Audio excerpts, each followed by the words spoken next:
tala kabisa toujours na Renaissance. Ouais. Na Renaissance TV. Ah oui. Patango ma vu du Shadrach respect na yo nga mosaka na le kaka. Boyo le kaka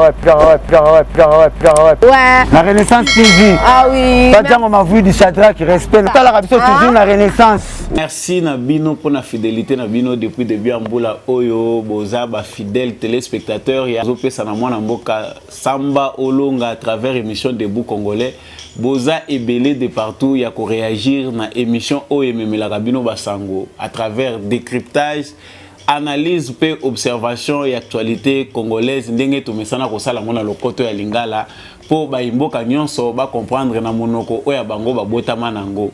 Merci encore une fois de plus na confiance au bozo pesa biso bino ba téléspectateurs ya Tindika télévision. En passant, je salue les frères qui sont bena Papi Kelly ba kolo chaîne au Tindika télévision ba pesi biso opportunité ya ko présenter la bino émission oyo na pwe ekomela bino na bitando na bino tout bozo landanga à partir ya Canada na Ottawa. Dans toutes les villes du Canada, vous en Europe, vous en France, Belgique, vous en Paris, vous en Bruxelles, vous en États-Unis, la ville Pézalaka, Ebélé, vous en Afrique du Sud. Vraiment, na sali voyage à travers les 5 continents pour na kopé sabino, bave na bino ya malamu, pour na mikolo muke ototikali nango pour na kokota na année 2022. Toujours na bolingo ya mboka. Toujours na kopanza basango, toujours na ko échanger na bino, toujours na ko pesa ba idée po mboka na biso Congo, République démocratique du Congo et bana ko kende liboso. Encore une fois de plus, vous êtes le bienvenu na émission Oyo Kitoko ndenge bomesana kolanda yango. Président de la République mwana mboka Félix Tshisekedi Antoine auti ko sala discours naé à la nation.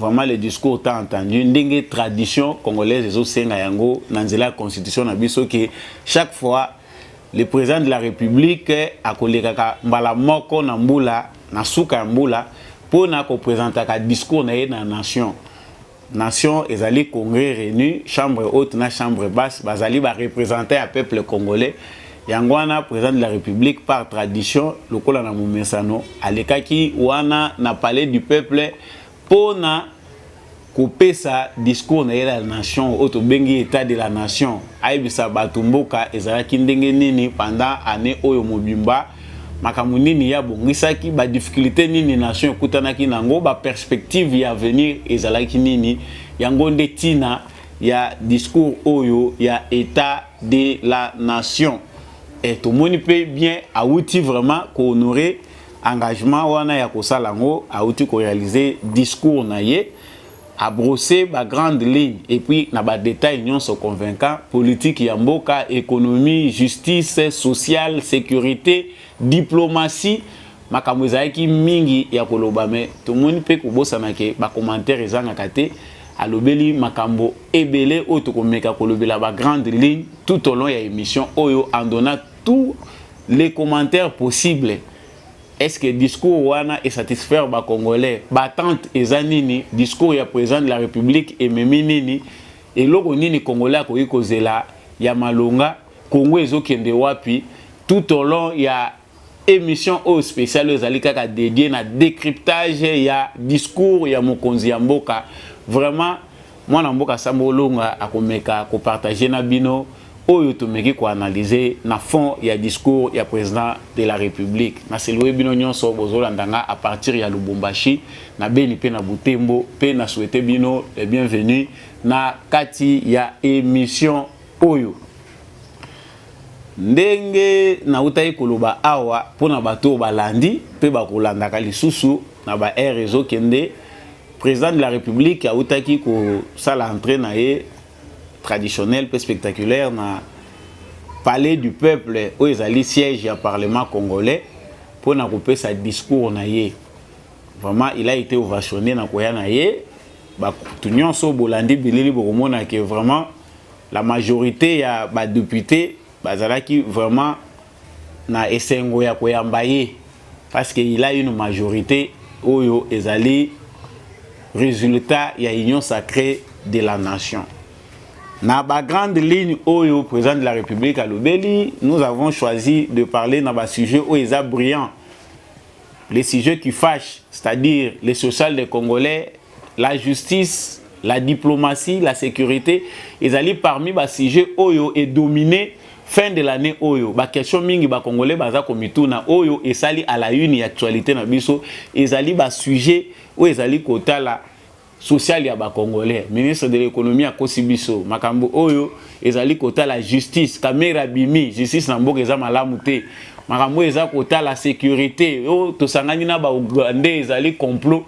C'était vraiment Oyo ezala qui ba question brillante, to ba question brillante Oyo ezala qui ko diviser ba Congolais na réflexion na ko pesa ya makanisi. Mais awa to moni mukonzi mboka alobi par rapport à justice, alobi que yé pas à ko déplorer ba condition ya justice na biso. Notre justice n'est pas encore à la hauteur ya tâche munene ya batante Oyo ba Congolais bazanango.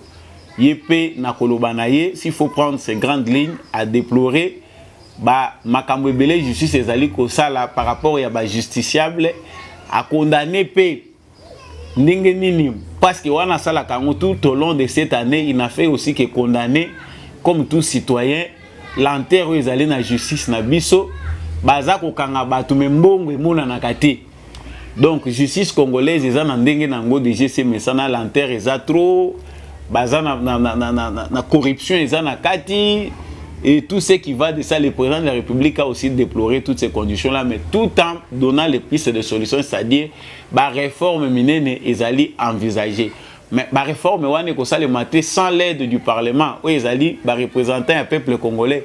Tant aux ba justice, le président de la République a ko se réveiller na tongo mon côté abandi ko imposer vision na kati ya justice sans que les parlementaires ne fassent leur travail. C'est-à-dire Moussala Mounene, où ils ont la justice na biso, ils ont Moussala au président de la République et Sengeli Asala et Longo na parlement.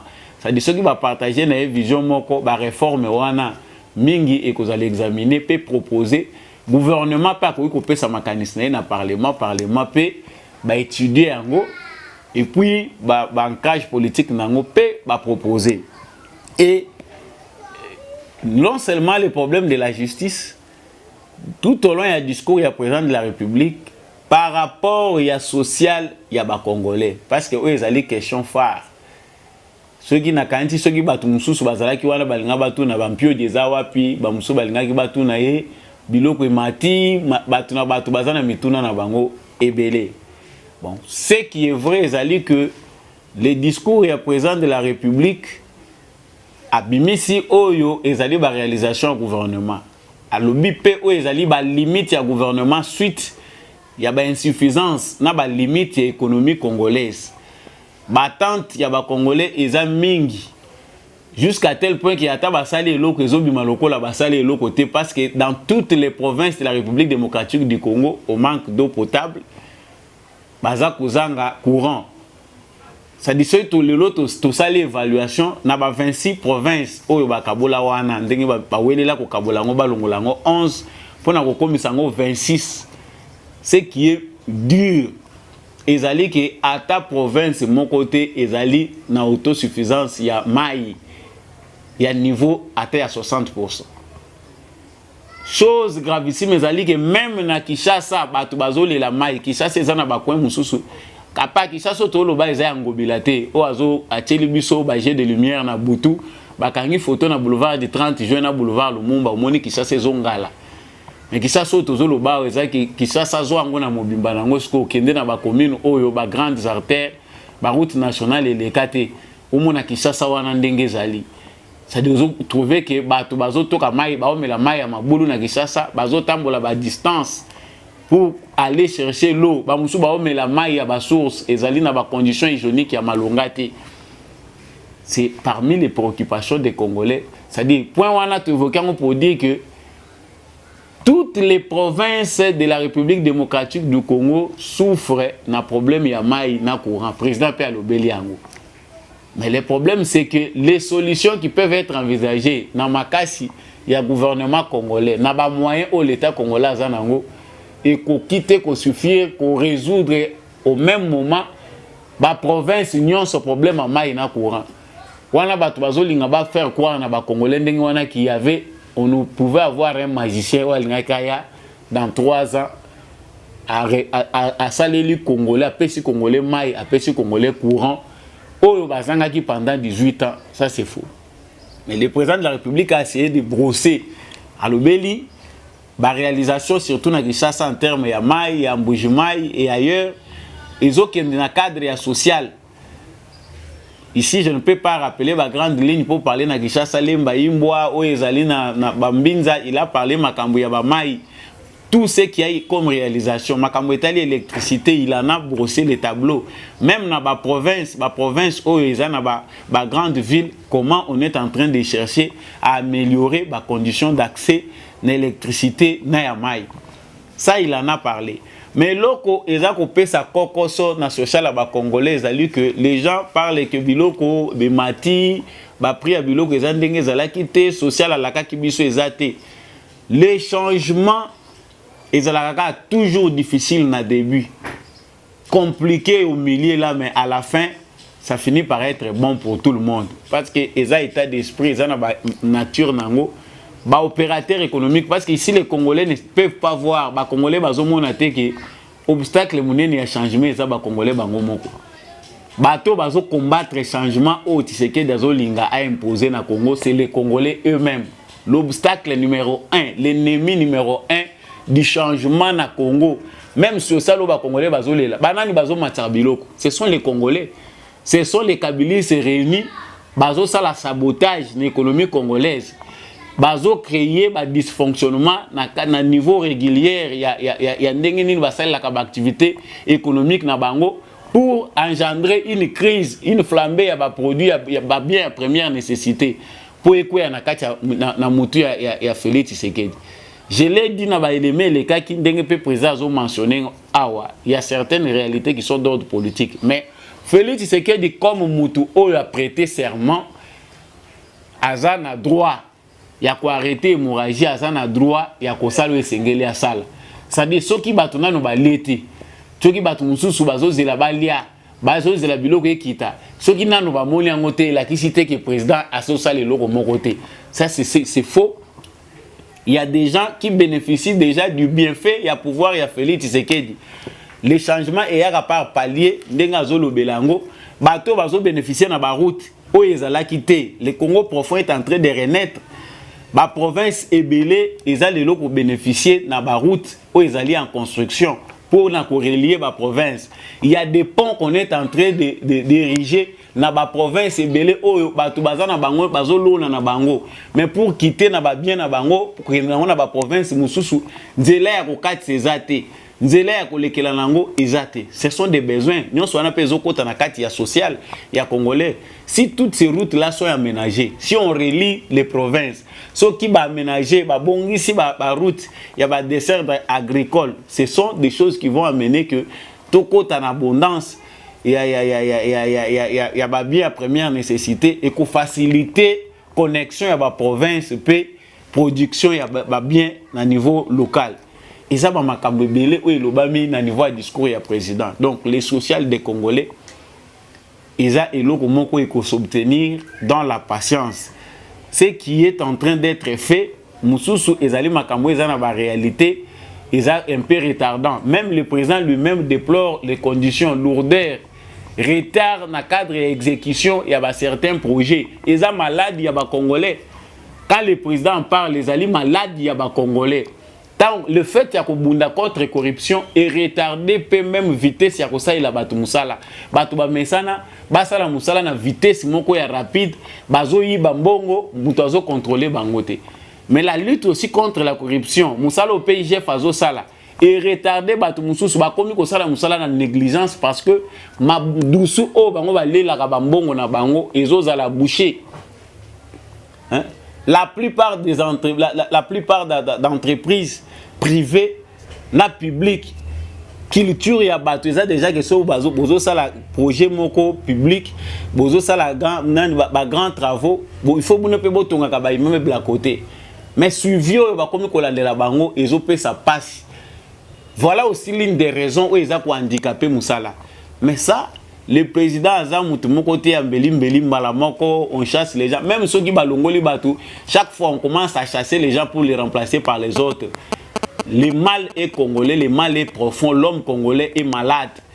Bateau Bazak au jugé président de la République n'a impatience. L'impatience pousse toujours à mal agir dans l'action Zangatina. Non, il est inactif, aza réactif. Ceux qui balongoli muto bino bozo finga balongoli gouvernement au bozo lobake ezali réactif te ezali gouvernement moko ezo répondre te na batante bazui abino au bozo nango imaginaire bache. Est-ce que vous allez à mesure ya ko résoudre ou ezali na imaginaire collectif? C'est faux.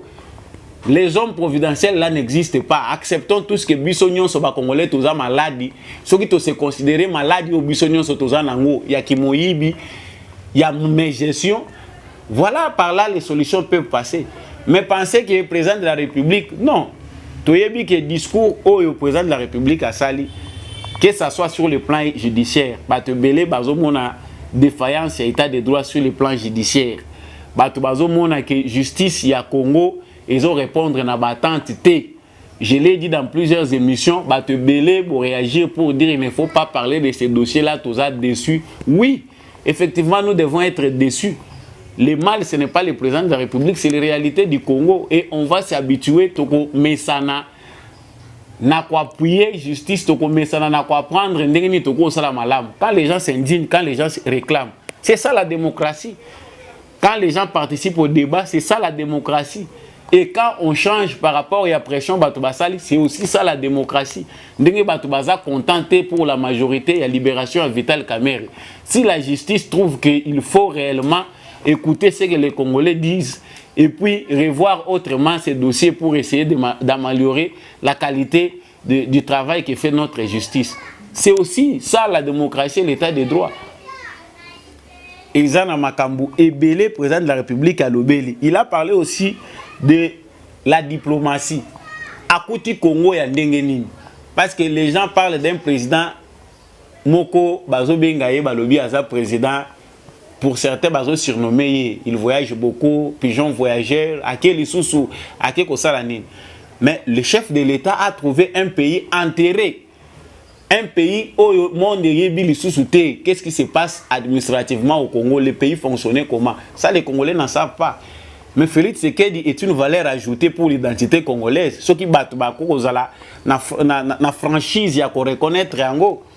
Le président Félix Tshisekedi aujourd'hui nous ramène un peu la dignité, l'identité.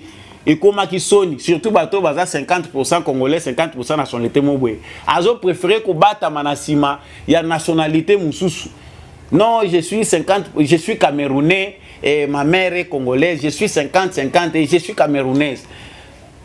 Muntu azoya na bis nzela moko na Airbus ba avion na biso ba avion azo wanga na identité congolaise faut pas dire que congolais aza moyibi le Congo il n'y a rien. Mais avec la venue de Félix Tshisekedi, admettons que sur le plan international le Congo aujourd'hui se reconnaît, le Congo s'ouvre encore au monde. Monde est comme quoi réapprendre ya koyeba Congo que Congo peut exister. Sur le plan, il y a des structures internationales, il y a des organisations internationales. Le Congo réapparaît. On commence à nommer des Congolais par-ci, par-là. Congo et Zoza la représenter, les drapeaux congolais flottent avec fierté. On sent qu'il y a un digne représentant de l'État congolais au sommet de l'Afrique et même dans les conférences mondiales. Oh, tozangaki na Joseph Kabila. Ça dit soki Joseph Kabila kutani lelo na président moko boye bozo mitu na bazo solo la nine. Aujourd'hui, tozana grâce ya komonango. Sur le plan diplomatique, on n'a rien à reprocher au président Tshisekedi parce que là, le Congo est représenté avec fierté. Wana to lingaka na Tshisekedi te faut admettre que le Congo aujourd'hui renaît de ses cendres. Le Congo se redécouvre sur la scène internationale. Hein? Sur le plan régional, les pays ebele ba komi ko changer peu mentalité na bango. Quand on demande aux Congolais de changer de mentalité, nous devons reconnaître que certains pays de la région réapprennent à se discipliner, à respecter les frontières du Congo, à respecter le Congo comme État. Et la plupart des pays du monde, pas si à reconnaître Ango. Mais aujourd'hui, Félix Tshisekedi, président de la République, on comprend quand même que musala eza na kati ya kosalema ya kopesa Congo possibilité à cause réellement un État. Et ça, c'est sous l'ère Félix Tshisekedi. Dans peu de temps, nous avons vu que les présidents nyons se belé africains, ils ont respecté Félix Tshisekedi. Et c'est le Congo qui est respecté. Batumusu bazolo ba pays le kola ba Rwanda, ba pays le kola ba Uganda, apport na bango, ezanini, ce sont des pays qui nous ont assujettis. Le Congo nazolo bango nazo reprendre ango à la vocation. Il y a puissance. Avec les 9 pays où ils ont entouré, ce sont des pays dans le futur, économiquement, politiquement. C'est une vocation que nous avons. Le manque des hommes intègres, manque d'organisation, comme si Bisoto comme à cause de la méfiance vis-à-vis des petits pays. Qu'est-ce que nous avons à craindre du Rwanda? Que ce soit sur le plan démographique, que ce soit sur le plan, il y a taille armée na biso. C'est l'organisation qui nous manque. Est-ce que nous avons à avoir peur de l'Ouganda, avoir peur du Rwanda? Ceux qui m'ont réfléchi dans ce sens, on a que méfiance vis-à-vis de pays par rapport à passé, par rapport à infiltration, par rapport à complot international, les gens sont normal. Mais quand on réfléchit comme un État grand qui a la vocation de devenir puissance, nous avons intérêt à diplomatiquement engager une stratégie nationale. Dans le futur, ces pays-là seront à genoux devant nous. Et ça va payer au but de contrôler. Mais les gens ont du mal à supporter ce qui fait que des armées ougandaises et na sol congolais. Le président l'a rassuré. À l'objet on peut le discours que c'est pour un temps. Ils allaient n'attendre comme pousser des armées ougandaises bazali awa na action au bazali mener.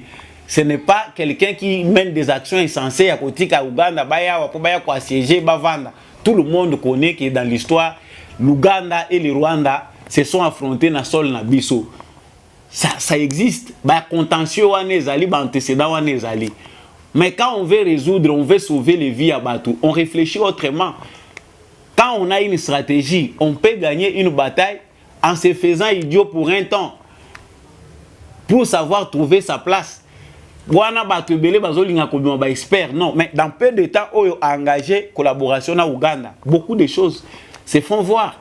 La réalité, nous allons mettre la haine dedans comme stratégie. Non, nous ne voulons pas du Rwandais. Mais Goma bénéficie du courant. Oh, ça la 11 km. Partenariat électricité, courant et Rwanda. Il faut que ça les langote. Il faut que boya courant et Rwanda. Que ça va commerçant congolais va na Rwanda. Non, la politique a ses mérites. Quand on a des gens au sommet de l'État, on peut toujours les contrôler, on peut veiller. Mais il y a toujours une stratégie d'État derrière chaque action que mène le dirigeant d'un État. Et biso toza censé te akoye bango nyonso mukolo yo poko koma mokonzi kozala na part ya ba secret na yo. Donc sur le plan régional, Félix Tshisekedi a fait aussi beaucoup de choses. Donc président a déterminé pour organiser des élections na délai oyo eza constitutionnel. Le bonus c'est que pendant ce moment au discours à Tshisekedi bandaye comme pesa a discours na ye, il y a quelques dizaines de militaires la muka balali pe na seni kuna bazo réclamer dépolitisation à Séni. Donc, on peut parler de théâtre ou bien sommeil, moko bazo la lisabatu to yebite le monde où on voit comment la politique congolaise évolue avec certains acteurs. C'est ce qui rassure la communauté internationale est d'accord que sur le plan électoral, oyo Tshisekedi a pesi lokola ba suggestion na ye oyo a pesi lokola vision na ya élection est accepté par toute la communauté internationale sauf na Fayulu na bato yo mususu bando comprendre été. Mais au moment où on parle batu ya ba Shadari de toutes les tendances elle mutanda elle Shadari soki mutamba bango nyonso bazo wele la ndenge nini akende kopesa ba candidat bazanga ki na seni. Maintenant où reste léger ya Fayulu azawapi. C'est là où on peut déjà facilement séparer théâtre na politique ya solo. La politique est réelle, les alliés, que toute la communauté internationale voit une nouvelle façon de faire les élections en RDC. Na bato catholique bazalaki le rôle pour moi opposition déjà ba ko ici na bango minduki na se ba luki ba kota na rumba wana. Je l'ai dit et je l'avais dit tout au départ bato tout bolanda ka bémission na ngai na bisaki bino eza bataille entre les anciennes forces, les forces qui sur place, n'a pas force réelle du changement. Il y a des concessions à faire, le changement finira toujours par s'imposer. Vous verrez que les catholiques vont perdre quelque chose. Dans la bataille au Bango Babundina Tshisekedi. Pour certains, on va dire les concessions, mais c'est Tshisekedi qui gagne parce qu'il a avancé. Oh, nous sommes au théâtre. Et enfin, le président a parlé des routes. Après, si il y a des détails, il y a des provinces, nous sommes route et Salema. Banzelo, place, travaux, ils ont continué. Des kilomètres et des kilomètres de routes sont en train d'être construites. Je n'ai pas dit ici où ils allaient intégralité du discours du président Bokolanda Yango.